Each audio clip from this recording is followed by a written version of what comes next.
Scenes Chat. Your hosts for today are Pastor Andy and Kanish.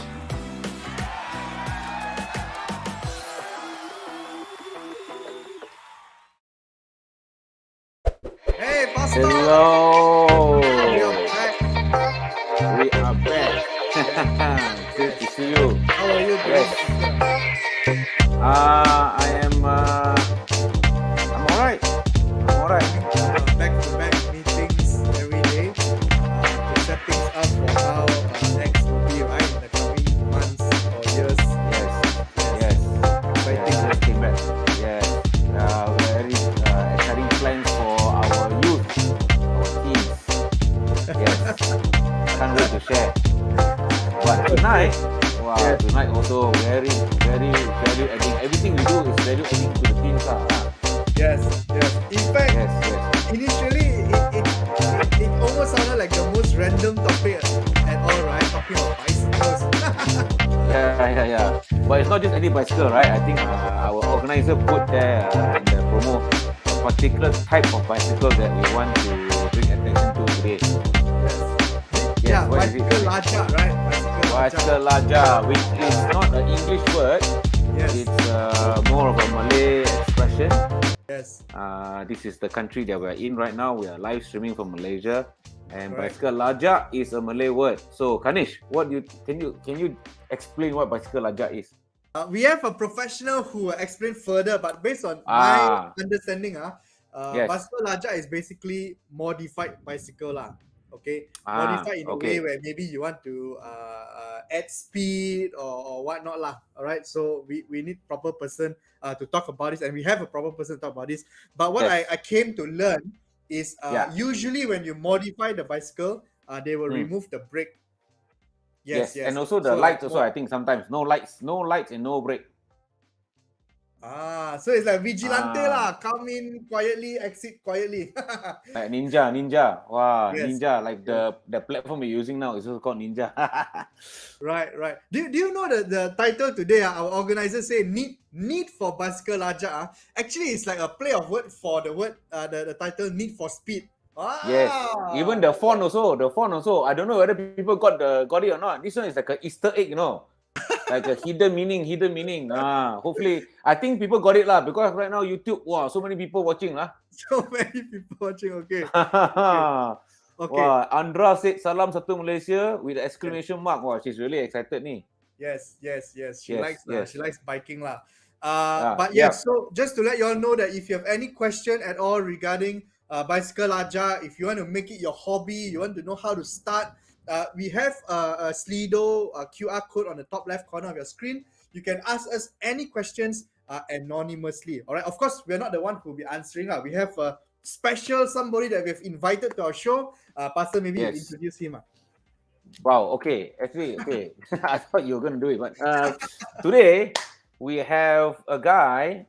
His name is Akmal. Of course, you've probably seen the promo that we have put out. But I think his nickname is Basikal Akmal, I think. His Instagram, everything got the bicycle word in it. Later, when he comes on, you get to see the space that he usually works in. But he runs, of course, a bicycle shop where they repair. But we also just heard from him that they also have a barber services there. So whenever they're not repairing bikes, they are repairing your hair. Yes. But he also runs a program where he actually it's like job creation for people from the marginalized community, to give them jobs so that they can channel their energy towards something positive. But that's a very basic and very summarized introduction, but I think we can invite him on now so that he can tell us more about himself, right? Yes. Okay, so everybody put your hands together, keyboard warriors, type. Welcome, Akmal Azfar. Yes. Yeah. Wow, look at that. See, wow, thanks for joining us, Akmal. Yes. Yeah, thank you for inviting me for the discussion. We're so excited to have you because you are like a subject expert, on this. If Ganesh and I talk, I think we will go Serong, don't know to where. So we're glad to have you. Thank you so much for making time for us. Yeah, no worries, no worries. Yes, yes. All right. So maybe we start with learning a little bit more about you, Akmal. Why is your passion on bicycle? Why, like you said, right? One of your dreams or one of your goal, I think I read it in your website. You say is to make more people ride bicycle, and you are happy to do that. So what is your dream? What is your goal? Why are you like that? And yeah, share with us a little bit. Yeah, thank you for inviting me for this talk. So as in I start to involve accidentally in this bicycle industry or bicycle culture during my university days in UPM. I was riding a motorbike to class. Then I think like, although it's fast, but it's not safe for other people. One way for me to change that, I think bicycle will be a better option. Then from there, I start cycling to class. Then when I start cycling to class, if I take a bus, before I take the motorcycle, I take a bus. That 5-kilometer trip takes about 30 to 1 hour, because you need to wait people embark the bus and disembark the bus and so on. Then I think, bicycle may be a better option. Then I start cycling. Then I realize bicycle is a best way to commute to class. Then I want to make other students in the university to take up cycling. Then I meet one of the university officials. I say, I want to present this kind of paper. Then the university officer say, it's hard to do. Then I say, if you want to do it, it's okay. I will do by myself. That's what I do. Then we set up a small bike. It's not a bike shop that time. It's like the bike information center in the university. So students can learn about bike. So we can educate students. Then I accidentally become the student representative council. We call MPP, Majlis Perwakilan Pelajar. Yeah. Then I use my power, I abuse my power to push university to do bicycle, to take up a bicycle. It's not really after I grad. So I work for a few months with the student development division. So from there, I do more bicycle program. Then with help from another lecturer called partner. So we get some support, then push UC to take up cycling. So 2000, I forgot, 2013, 2014, 3,000 students cycle to class. So 3,000 students buy and they cycle to class. So that's what I do before. Then we move to Bangsa. So then we want to expand the not just in the university to greater good in Klang Valley and Malaysia. That's what I want to do. And then when you ask what my mission is, I want Malaysia become a cycling nation. We want rather than we keep complain about traffic jam or something, we make our own change to change that to improve that kind of condition, so we can have better living in future. Yeah, that's what I'm doing now. And in future. Wow, thanks for sharing. You seorang managed to influence 3,000 people to ride bicycle in your college. Influencer. Not really. Me. I use not me alone, but I use my power so as in when you want to do something, you don't need to wait for I believe that you don't need to wait to other people to do it. You just use what you have, then you just cocok. What? Yeah, I'm not sure what the English word like. You need to to tap a right resource to get what you want and make your own change. Yeah. That's what I believe. Right. Cool. Yeah.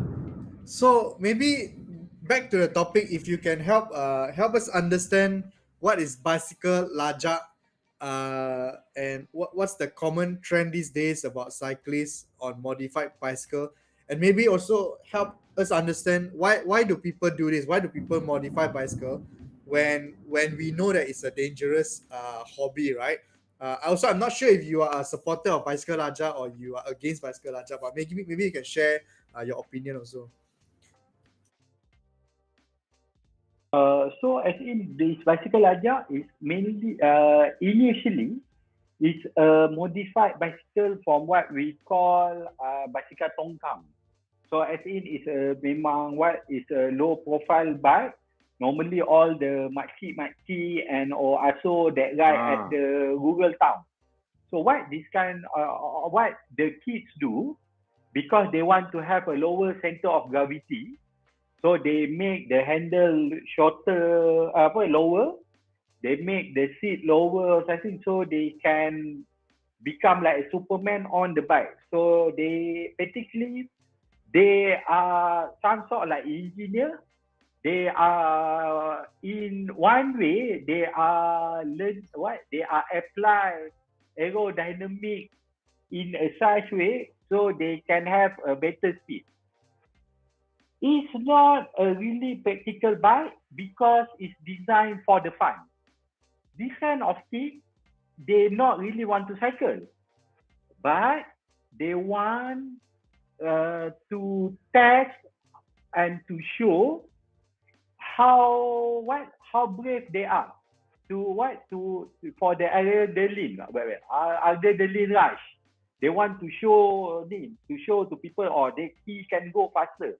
This is all that how they come with all this kind of bicycle lajak. As in for me, my shop, and I believe there's a lot of shop.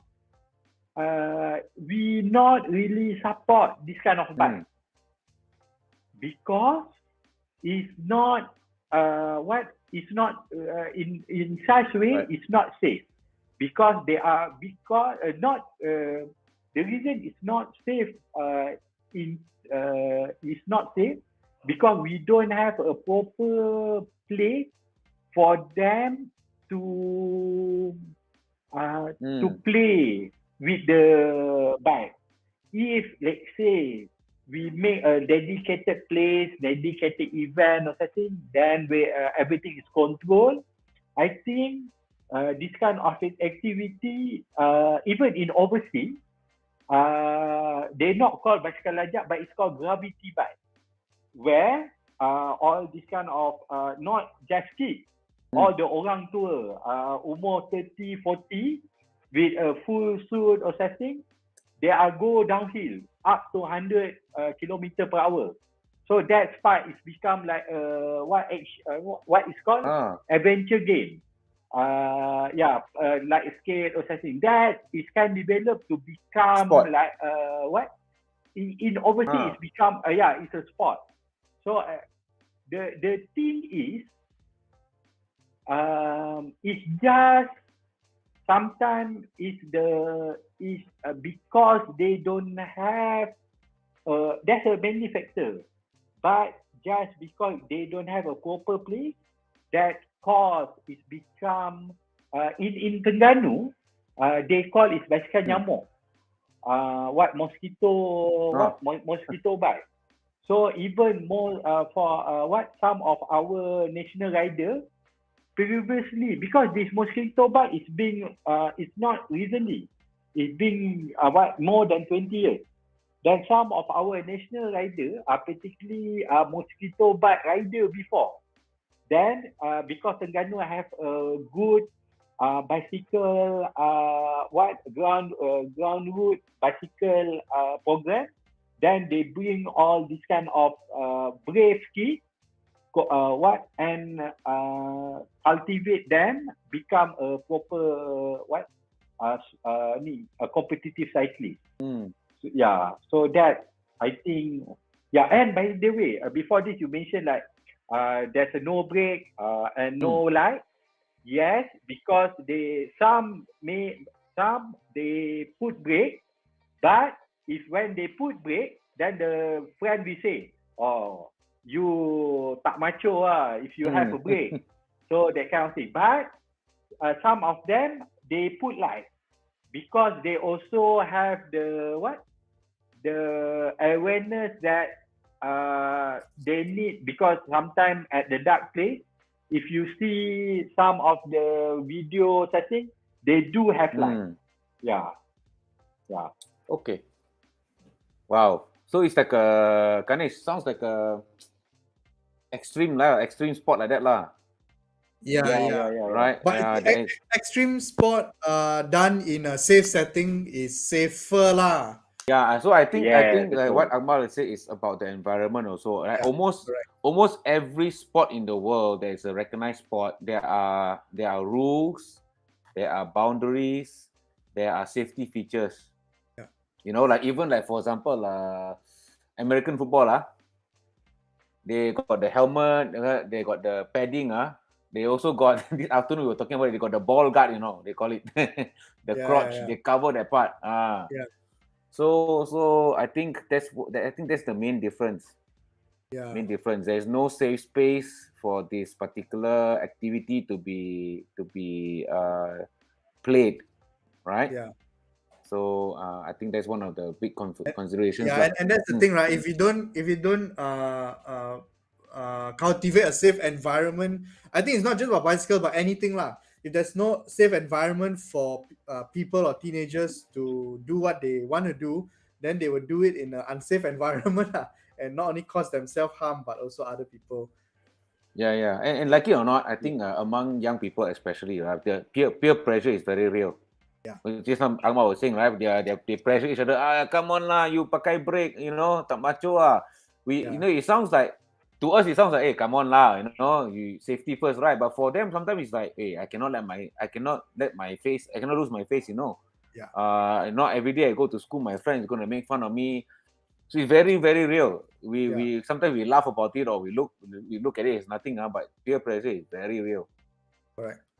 And because it's so real, actually we can use it for good, not just for evil, but you can also use it for good. So it's all about channeling all this energy and things like that. Yeah. Okay, great. Yes. Anyway, Ganesh, we have something prepared. We got a short activity lah. So it's like for us to have fun, for our audience to our banyak audience to also join in the fun with us. But remember that if you're tuning in and if you have any questions at all to Akmal or you want to know more about bicycle, remember that you can ask us question with your name or even anonymously through the Slido link. But you can also type it out in the comment section below and we will respond to that immediately. Okay, so our activity is very short, very simple. There's only 5 questions and these are trivia questions, okay? Wow. Things that you might know or you might not know, but it's fun to know, right? In the context of bicycle. So Akmal, you pun boleh jawab and Pastor you also can play since you haven't seen the answers yet. You probably see it yet. Okay. First question is this on the screen. It has in 2018, Guinness World Record recorded the longest bicycle made. How long is this bike? Wow. 2018, It's quite recent. Yes. Wow. I think because it evolves over the years, but this was the latest one lah. So Akmal, do you know? No. Let's see. Any clue? Ganesh, any clue? Is it in feet, meter, kilometer? So when I Google, they write in feet lah. Then I translate it to meter. Yes. Wow. So let's see what our audience say. Let's see. Okay. What? Organizer simply talk. Review the answer. The longest bike today is 41 meters. Take a look at this bicycle. 41 meters. Wow. Yes. You have a 41 picture. meters. Huh? Yes. Wow, You even know, the 100-meter running field, right? This is half of that. Yes, it's so that long. so somehow they still categorize this as a bicycle lah, even though it looks nothing like it. Okay. The problem is when you It want look to like a crane. if you want to So- U-turn, cannot U-turn already. Yeah, I mean like it's like why don't they call a train a car and call it a train? Like at which point does it turn into a different category, right? No, but because Anyway. this one you need to pedal. Yeah, that's why. Okay, but Okay. anyway, next question. Do you know the cyclists in velodrome? That the one you see in the Olympic, the one you go round and round and round. How Yeah. fast can that cyclist go on track? Maybe this one Akmal know. How fast? How fast can an Olympic cyclist go? I'm not really expert in competitive cycling. Oh, okay. Yeah. But it's very interesting, the answer. So 100? 100, almost. So the answer is actually average speed is 70 km per hour, because they're not going down slope. It's just cycling. Oh, going round like that, huh? Yeah. You know, 70 km per hour is like 3 hours. You ride bicycle, you can reach Ipoh. Wow. Non-stop. It's that fast. It's like you drive car also. It's like 70, 80 km per hour. That means non-stop lah. Cannot stop for Fufa, everything. You reach. But no traffic jam also. Yes. No traffic jam. Yes. This is. But got uphill, downhill lah, Ipoh. But we need to stop for the red light. Some more Ipoh uphill, downhill like that. Yeah. Walao. We as a, Okay. Next. hey, you go to Ipoh not much downhill, uphill. Towards Ipoh got one or two small hill. Few place only. Okay. Yeah. What is the most expensive bicycle in the world? Wow. You'll be surprised. You can't find this in any bicycle shop. I was surprised. Okay, maybe you guess the price lah. You guess the price. What's the price? An expensive bicycle.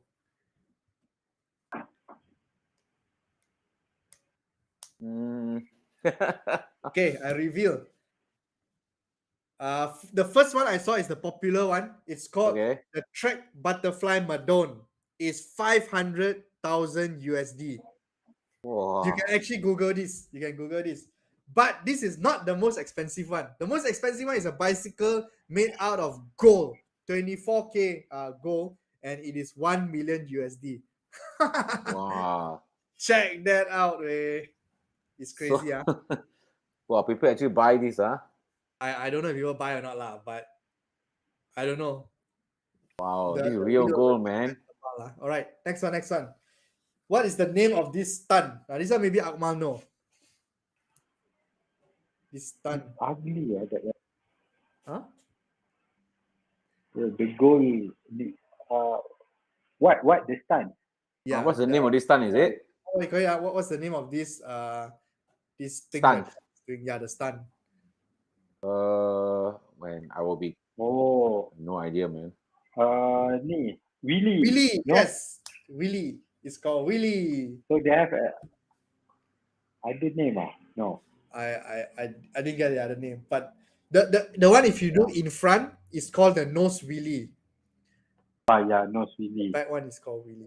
If the rear we call Wikang in Malaysia lah. Witang.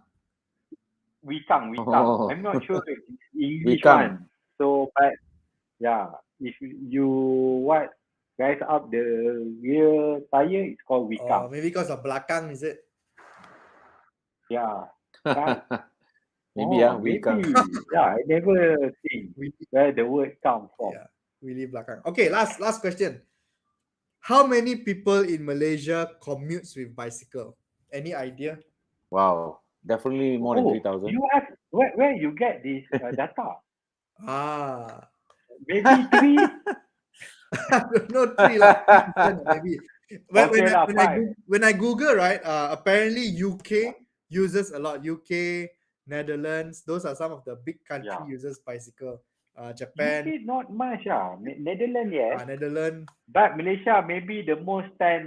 10%. Actually, I cannot find data. No, Tak ada 10%. data. I couldn't find the data. But what I read, and maybe Akmal, you can correct me if I'm wrong. What I read is Malaysia is coming to a place where they are trying to support cyclists, trying lah, because they are trying to do more better bicycle routing, and they also allow for cyclists to bring their bicycle lipat into the MRT. So all these small steps that is helping cyclists to commute to work or school. I think it's quite good. Wow. Yeah. Wow. Okay. Yeah. That's good. So that's my take lah. So maybe one day, really, your dream will come to reality lah. More people will use bicycle because it's quite logical. So right, you skip the jam and everything, and it's also quite green. Yeah. Yeah. As in, the funny thing is, our government, our minister, make decision in like what backward decision. As in, recently, we when this kind of issue, what a race or something with all this kind of Basikal Lajak or something, the only way what people can think to ban it.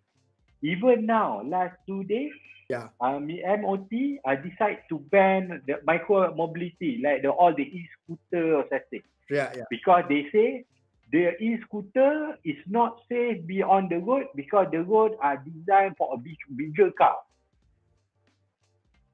The funny thing is, the one that caused the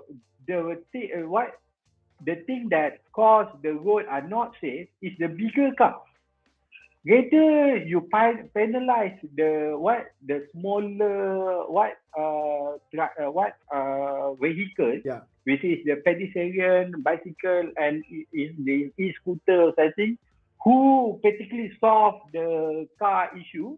They decide to ban all the e-scooter. So that kind of thing, like bit funny, that what happened to what happened in Malaysia now. We need to have we need to shape our mindset. We need to think what we want to be in next 20 or 30 years. Yeah. If we want a road full with car, or we want a better lifestyle, as in reduce car, then everyone from kid to adult can do all the commute easily using smaller vehicle, as in bicycle or something. That's something we need to ask ourselves, as in all the listeners should ask themselves what we want. If everyone become what we call selfish, or I want to be safe, that's why I driving a car, so I save on the road. So if everyone have this kind of mentality, I'm not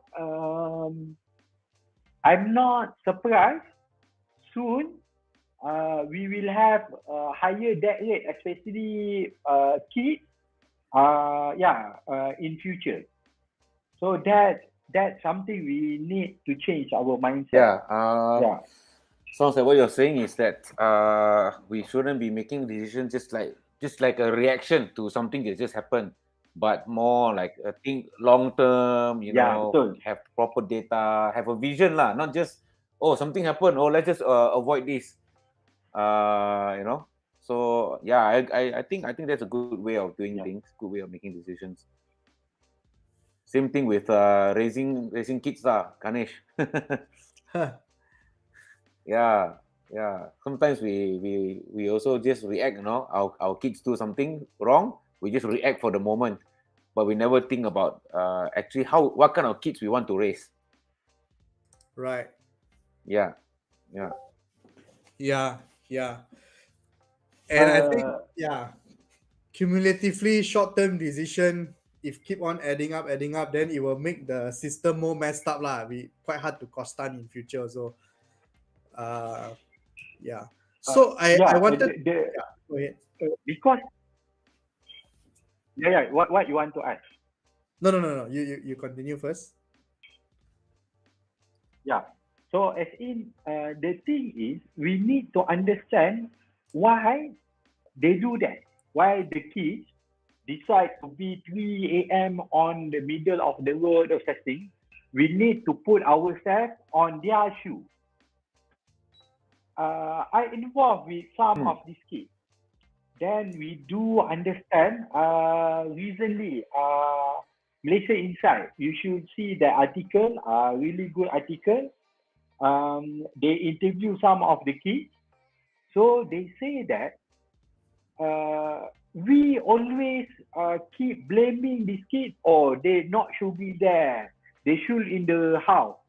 Because we, as some people, we are in the what we call bangsa bubble. We are grow in a well behaved family, good family unit or setting with a good parents. Then we are grown up in a different way. And this kind of kids, their situation are totally different from ours, and we assume they should be same like what we do. Yeah. Some of them, they have really broken family. Their house is too small. As in during, let's say during Mahathir time when he became a prime minister. Before, not the fourth one. There's a lot of research to calculate how much a public space needs to be built at a certain place. So this kind of public space, padang bola, taman permainan, that kind of place is basically become the place where all these kids will hang out, then express their energy. That's why we have all the futsal and so on. But now, the issue is this kind of place being bulldozed by the developer for housing development. Yeah, that's maybe not all, but a lot. That thing is happened, and there's no proper maintenance. Even last time, Rakan Muda are quite active to what the word to make a program with this kind of kids. To bring them to show you can do this, you can do that. When there's no proper guidance what they can do or something to express their energy, that's what happened. That's what the reaction practically. They are play in the middle of road, 3 a.m. So practically we are keep blaming their parents. Oh, tak reti jaga anak. No, this is practically our fault. We, although tak kenal pun diorang, we don't know who are them or something, but this is practically the fault, the corrupt of our society that cause this kind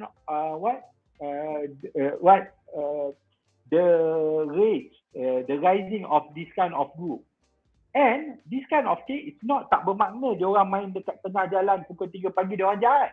They are better than all the kids yang I think duduk dekat dalam rumah.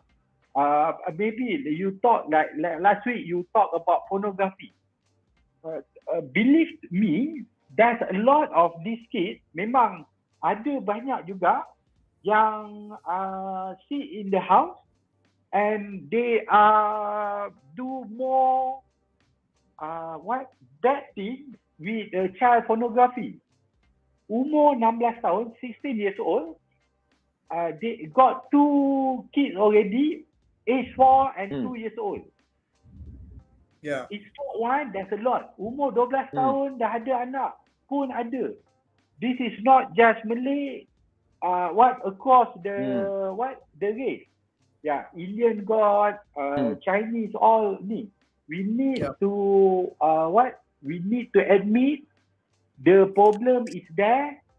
Just we are closing our eyes and don't want to see. So as in rather they do all this kind of bad thing at the background. At least this kind of Basikal Lajak, they have the courage to be outside. And particularly for me, rather than they do drug and all the social problem, I think Basikal Lajak, I think slightly better compared to that kind of issue. Yeah, that's what my take on this. So sounds like, okay, I think, yeah, you're right. We all have to recognize what the real issues are. And the issues are young people have energy, young people have potential, young people needs to have something to look forward to and to be involved in. If it's not A, they will use the energy on B. If it's not B, it will be C.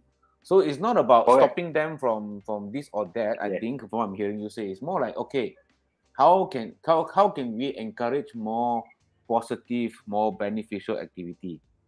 So like for example, if they spend all of their time in pornography, now they may not get hurt physically. Like Basikal Lajak, okay, there is risk. Of course there is risk because there is no safe space to play it. But maybe it's physical risk. They might hurt their body. But pornography is also not to say is better, because maybe they don't hurt their body, they don't bleed, maybe their mind is corrupted, and so many research have shown already, you watch pornography, it will almost always lead to something worse. Some of them end up in rape and other even worse things. Or drugs, of course, so many different things. So I think we do have to look at this issue of young people in a holistic way. And from what I hear you, from hearing you, I think also it's not just the government that can fix it. I think many different parties need to be involved, from the parents to the school to the government to society. I think we all have a part to play. So this is actually sounds like it's a very big discussion, and I agree with you. I don't think it's just someone just sitting down one day and say, okay lah, we will ban this, we will ban that. Yeah, I think it's not so simple. Because if we ban all Basikal Lajak also, if we just say we destroy all the Basikal Lajak, no, we destroy it, no more. I tell you what, someone will come up with something new, something else will appear. Yeah, correct. So I really that's why we're also doing this kind of show, because one of the ultimate goal of this kind of show is to educate, is to open up people's mind about issues and things that we need to look at, and what is the real issue, so that we can solve the real problem, not just solve the symptom, but solve the actual sickness. And Ganesh. Correct. Are you still here? Yes. I was listening. And interestingly, I think Akmal partners with AirAsia, right? And then you have a program that helps in what the discussion is talking about, channel energy to something more positive. So Akmal do help out young people or teenagers, or even people who are have nothing to do, marginalized people who the society has rejected. Akmal gets them and he teach them how to repair bicycle, and from there make a business out of it, right? Like you earn your own money, and so that will help prevent or take your mind off negativity and try to do something for the society in return, and also make a living. Maybe Akmal, you can share a little bit of about that. And I think it's not fair. It's fair to say that they are rejected. Okay. They are practically not been rejected, but there's what they are in their way, in their part of the society. They are in the learning part of understand themselves, then believe me, if they understand if we develop their character and their skill enough, they can become expert blue collar for the country. As in now we have lack of all these expert blue collar, and we need depend on overseas resource. They are not. Before I answer that, but they are not the rejected part of the society. That's one. Okay. Second, for the program that I have, learn one, teach one program. So before that, since my UPM days, one way, because last time the Basikal is start as a knowledge information center, knowledge expansion center. So where people can have a honest bicycle knowledge. If you go to a bike shop, most of the time bike shop will teach you, will poison you to buy new stuff. So they say, oh, if you want to cycle, you need to buy this, buy that, buy that, buy that. But as in to see that, that's why I set up a thing called the Basikal in UPM. So people can get a honest cycling knowledge. That's one thing. So we run one program called Park to School. Park to School is a world recognized bicycle repair classes. So it's recognized the whole world. Then we partner with ATCHAT Foundation. So ATCHAT Foundation, rather than they pay the government the tax, so they come up with the foundation and give to all the social enterprise.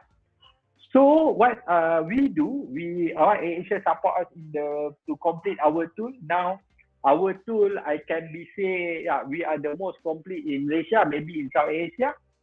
So what we do classes, bicycle repair classes, learn one, teach one program. So we have a paid class for people can afford it, for the public.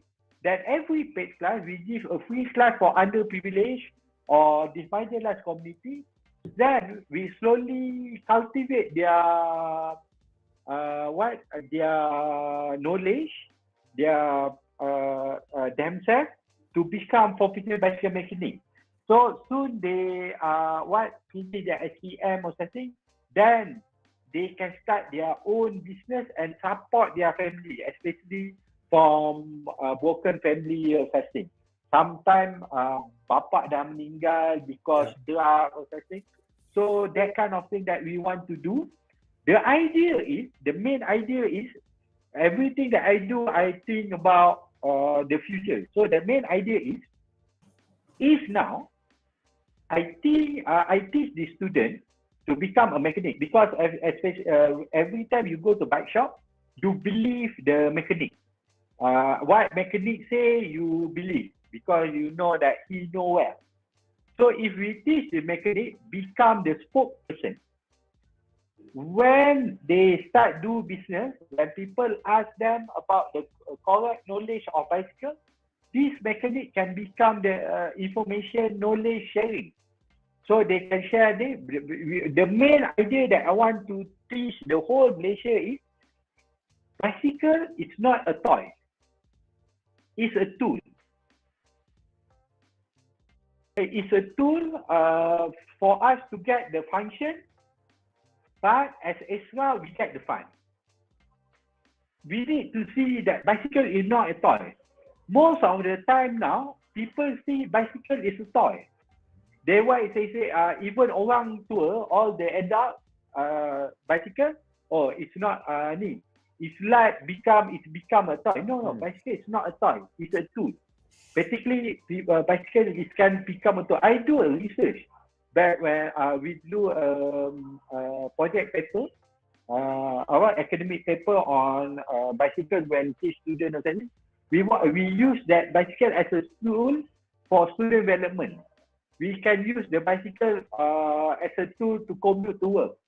If we see bicycle as a tool, believe me, we can solve a lot of social issue and social injustice in Malaysia or even the world. But that's kind of thing that we need Anyone that listen this, we need to agree, at least in this hour, all we need to agree is bicycle is a tool, not a toy. That's something we need to understand. Wow. Yeah. Just a simple change of perspective will make such a big difference, Yeah. Yeah. Well, let's see whether there's any questions from our listeners. Got it, Kanish? None at the moment. Yeah, all paying attention. Yeah. Yeah, maybe I'll ask one last question. Then we can draw to a close. It's about 9 already. Okay. But actually, Akmal, honestly, I feel it is not easy for someone young to pick up cycling as their as a hobby or even a way forward, right? Only because maybe there's not enough support to cycling. There's not enough proper routes for cycling. Not enough awareness. How can we I don't know, as a society, encourage cycling with all the limitation that is around us? And actually, right, cycling is quite an expensive hobby lah. I know a lot of my friends who do cycling, they spend quite a lot of money also. So that's also a perception that if you want to do cycling, you need to have money. Yeah. How do we encourage all this? Yeah. I know this is me, but if forgive me if I use a wrong word. But one thing is, most of people, they have a lot of misconception about cycling. When people think like, oh, bicycle it needs to be expensive, it seems like a car. When you make it become a hobby, it's like if you go for all the super expensive road bike, it seems like you buy a sport car. You want the best on it. But practically, if you see it's become like a tool, as in you just want to ride as a thing, rather to buy the Ferrari or Lambo, you should buy the Honda. That kind of mentality. Because even this kind of bike shop, most of the bike shop, they are teaching people, oh, you need to buy this is the fastest or something. There's a lack of bike shop show that a bit honestly show that, oh, you don't need to buy the Ferrari. So there's an option. If you just want to ride in your city, you just want to ride or something more comfortable, you should buy a Myvi or Honda. That kind of need that make people think like, oh, bicycle is expensive. No, bicycle is not expensive. The thing is, people have a wrong misconception.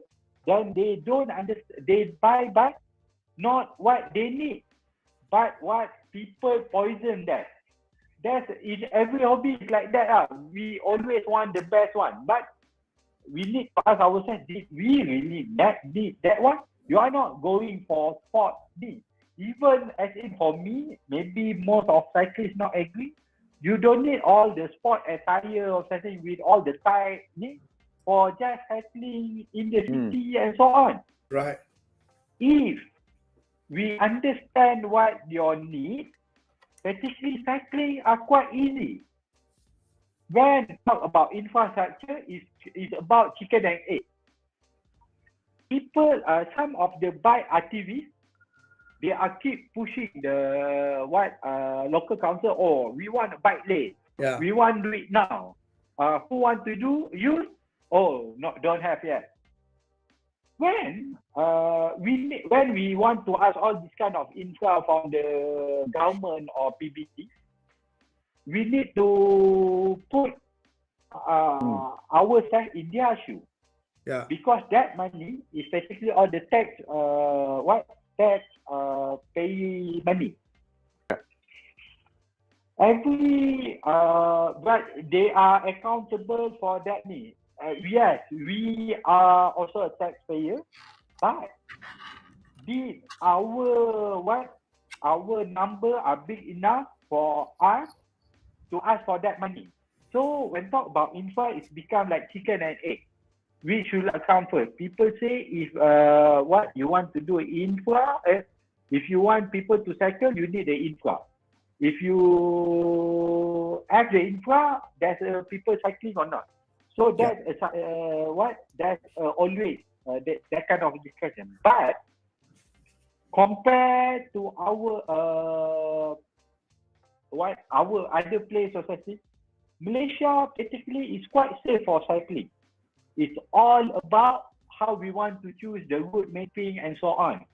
So I think there's a lot of bicycle group, especially Bike Commute KL, Bike Commute PJ and so on, that discuss and share, like if you want to commute from one place to one place, a lot of people in that group will recommend, will answer that kind of question, that kind of thing.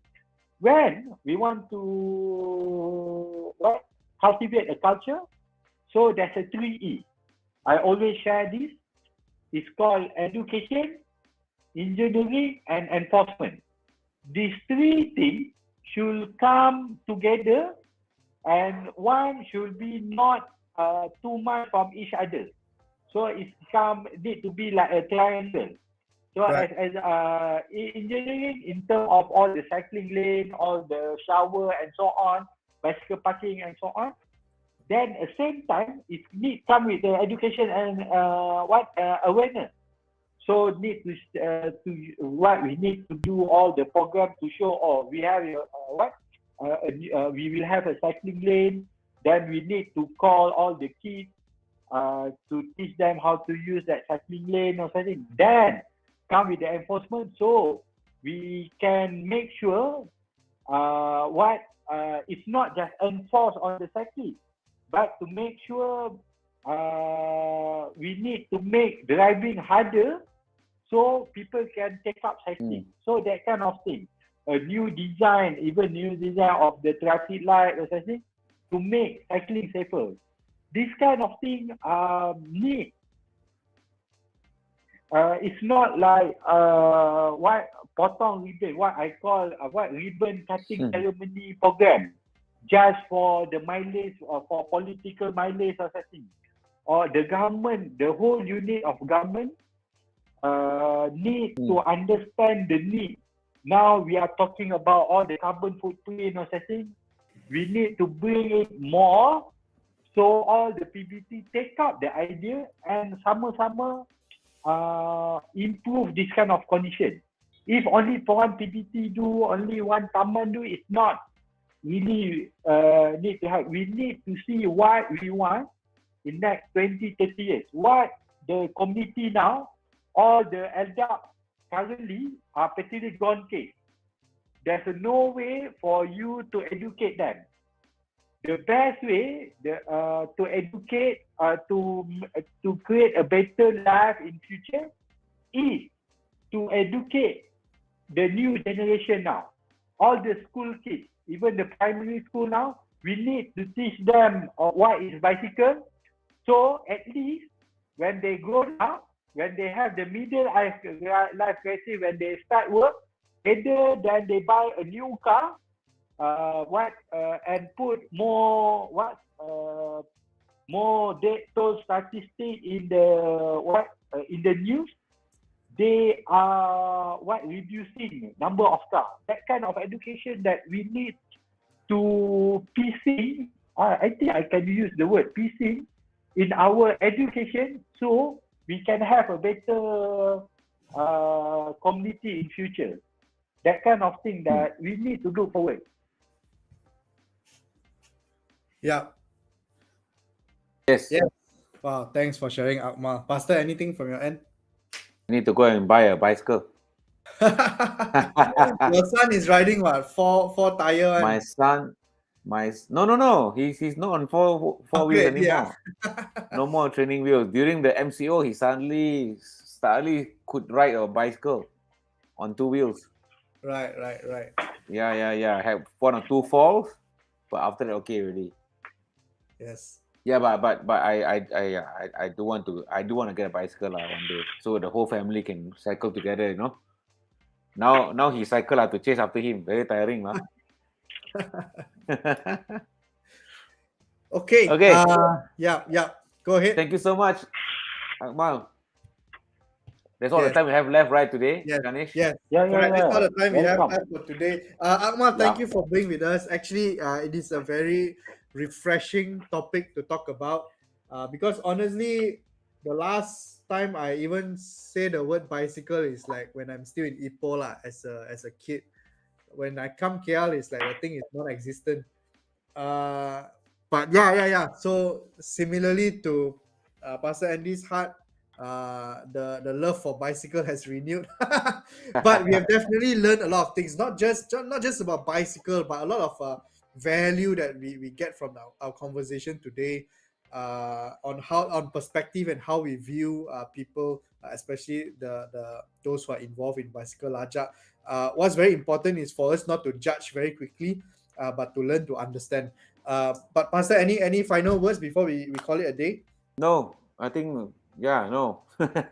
Okay, then we call it a day lah. Okay. All right, Okay. so that's all for X-Teens Chat. Our next program will be in May. We have 2 programs in May. Please follow us on all socials, X-Teens on Instagram, on Facebook, on YouTube, so that you are in touch with the happenings of X-Teens and our next coming topic as well. I think that's all from me, and that's all from Pastor. And I'll see you guys next time on X-Teens Chat. Bye-bye.